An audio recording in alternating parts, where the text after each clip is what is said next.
মেট্ৰিকত 16,944 জন ছাত্ৰ ছাত্ৰীয়ে ষ্টাৰ নম্বৰ পাইছিলে। সাধাৰণতে ষ্টাৰ নম্বৰ পোৱা ছাত্ৰ ছাত্ৰীসকলক আমি একোটাকৈ কম্পিউটাৰ দিওঁ।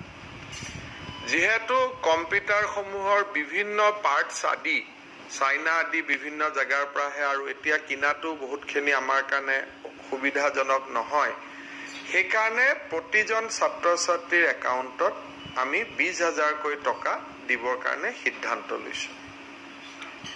ষ্টাৰ পোৱা এই কেটেগৰীত 16,944 গৰাকী ছাত্ৰ ছাত্ৰী উপকৃত হ'ব আৰু 12 ছেপ্টেম্বৰত আমি এই পুঁজি এখন সৰু প্ৰায় 300-400 যোৱাকালিৰ দৰে ষ্টুডেণ্ট লৈ এটা সৰু অনুষ্ঠানৰ জৰিয়তে আমি মুকলি কৰি দিম।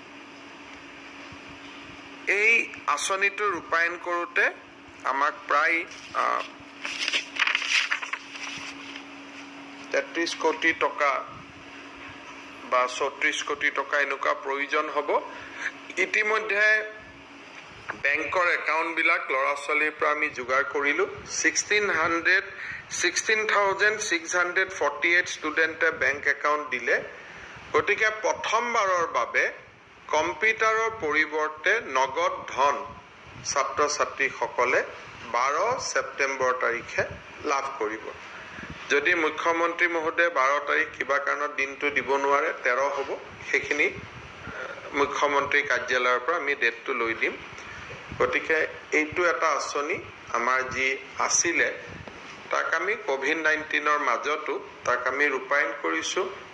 আগে পিছে প্ৰায় এটা বছৰ দেৰি হয় ষ্টুডেণ্টখিনিয়ে কম্পিউটাৰ পাওঁতে। এইবাৰ মেট্ৰিকৰ ৰিজাল্ট দিয়াৰ 2-3 মাহৰ ভিতৰতে আমি এই আঁচনিখন সমাপ্ত কৰিছোঁ, মানে আমি ইমপ্লিমেণ্ট কৰিছোঁ।